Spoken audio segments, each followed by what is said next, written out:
මම දෙනුවන් සමරසිංහ. මම තමයි රොකට් චිත්‍රපටයේ අධ්‍යක්ෂ.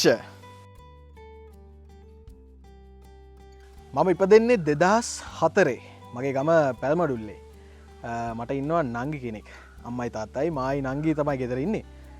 මගේ නංගිත් මගේ පාසලේමයි. මගේ අම්මා ගෘහණියක්. තාත්තා ඉදිකිරීම් කොන්ත්‍රාත්කරුවෙක්. ඉතින් මේ විදිහට තමයි මගේ පවුල. මම පාතකට බෞද්ධ මහාවිද්‍යාලයට තමයි මුලින්ම ඇතුළත් වෙන්නේ. පාතකට බෞද්ධ මහාවිද්‍යාලයෙන් තමයි ශිෂ්‍යත්ව විභාගයට පෙනී සිටින්නෙත්.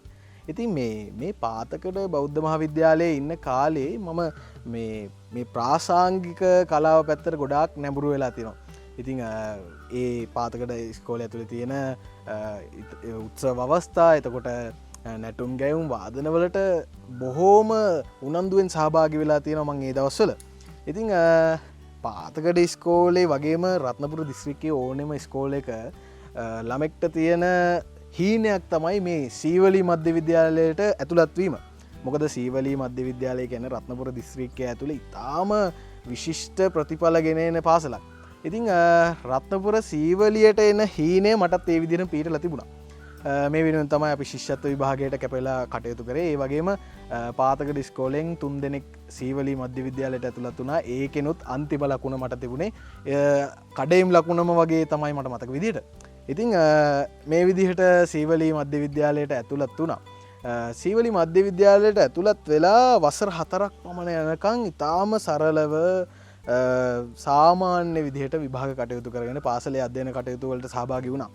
ඉතින් මේ කාලය තුල මට හිතන්න වෙන කිසි දෙයක් තිබුණේ නැහැ. පාසලට එනවා, 7:00ට එනවා, 1:00ට පිටත් වෙලා යනවා.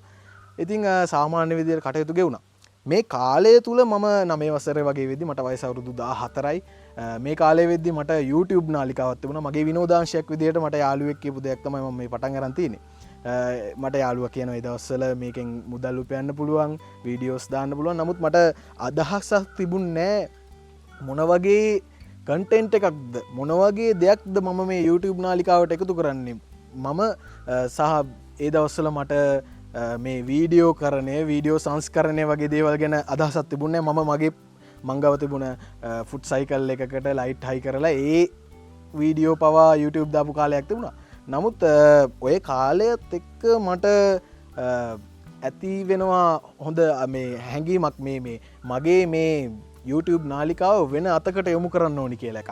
ඉතින් ඒකත් එක්ක මම ඇත්තටම කියන්න ඕනේ ජැක්සන් ඇන්තනි මහත්මයාගේ ඉතාම හොඳ රසිකයෙක්.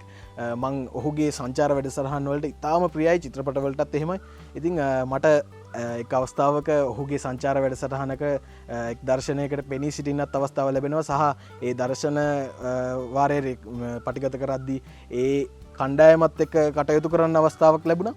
ඉතින් මේකත් එක්ක මම මගේ මේ YouTube නාලිකාවේ සංචාර වැඩසටහන් එකතු කරන්න පටන් ගත්තා.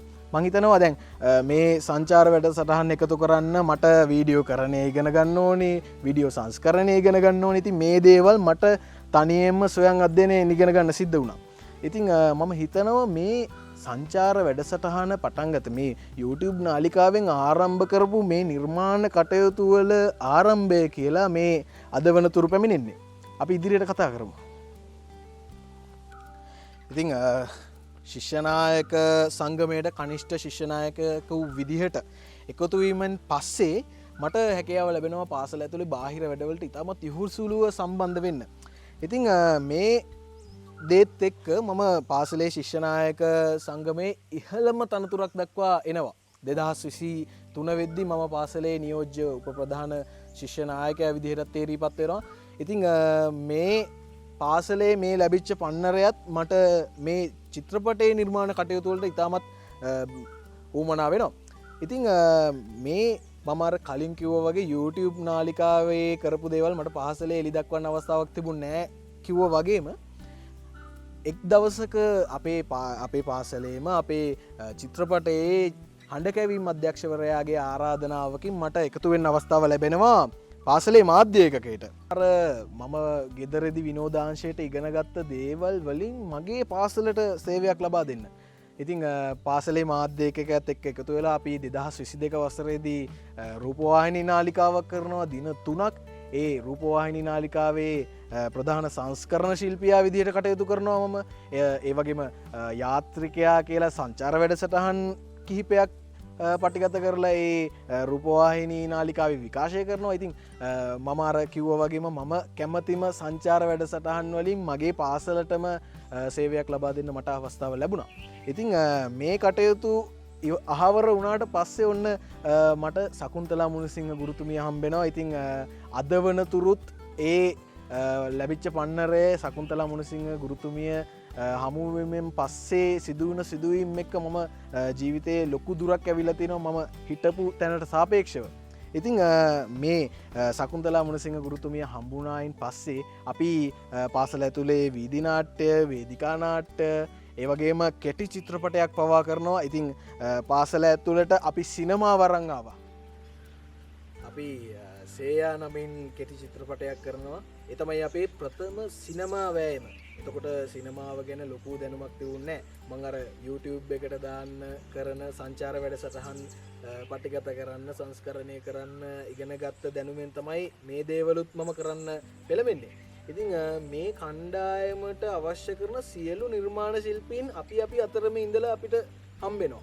ඉතින් අපිට හිටියා හොඳ පිටපත් රචකයෙක්, එතකොට හඬ කැවීම් ශිල්පියෙක්, ඒ වගේම කලාධ්‍යක්ෂණයද, නර්තන නිර්මාණයද, මේ හැම දෙයකටම හොඳ කණ්ඩායමක් හිටියා.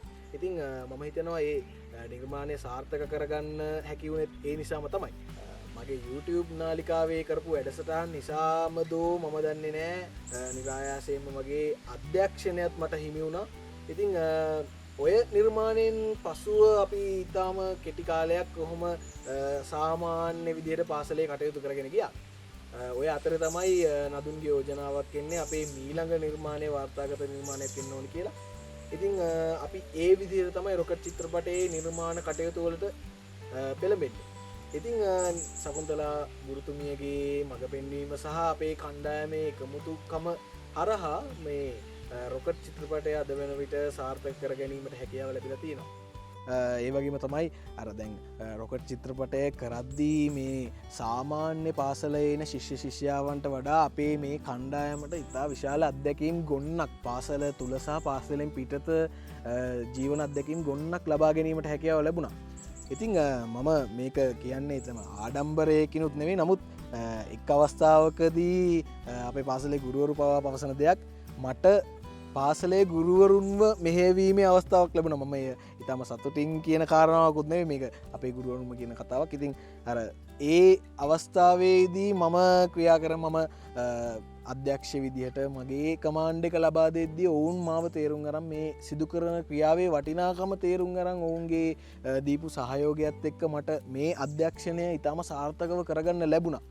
ඉතින් ඒ විදිහට තමයි ඉතින් චිත්‍රපටයේ තව රසමතක ඉතාම ප්‍රමාණයක් තියෙනවා. මේ කාලයත් මදි ඒ දේවල් අපිට ජීවිතේට ලැබිච්ච දේවල් කතා කරන්න. ඉතින් රොකට් චිත්‍රපටය පාසලකින් නිර්මාණය වුණ, ලංකාවේ එකම පාසලකින් නිර්මාණය වුණ ප්‍රථම ඩිජිටල් සිංහල වෘතාන්ත චිත්‍රපටය තමයි රොකට් කියන්නේ. මේ පාසලක ශිෂ්‍ය ශිෂ්‍යාවන්ගේ මුළු පාසල් ප්‍රජාවගේම මහන්සිය වෑයම තමයි මේ චිත්‍රපටයේ ගැබ් වෙලා තියෙන්නේ. ඔබට ආරාධනා කරනවා චිත්‍රපටයේ අධ්‍යක්ෂවරයා විදිහට එන්න චිත්‍රපටය බලන්න. මොකද මේ චිත්‍රපටයකට සීමා නොවී මුළු පාසල් ප්‍රජාවටම ආදර්ශයක්. ඒ වගේම මේක එඩියුකේෂනල් මොඩල් එකක් අලුතෙන්ම නිර්මාණය වුණ. ඉතින් හැමදෙනාටම ආරාධනා කරනවා චිත්‍රපටය බලන්න එන්න. මේ චිත්‍රපටය දැක්කොත් ඔබට ඇස් අදාගන්න බැරි වේවි. ඉතින් සමුගන්නම්. මම දෙනුවන් සමරසිංහ. ජය වේවා.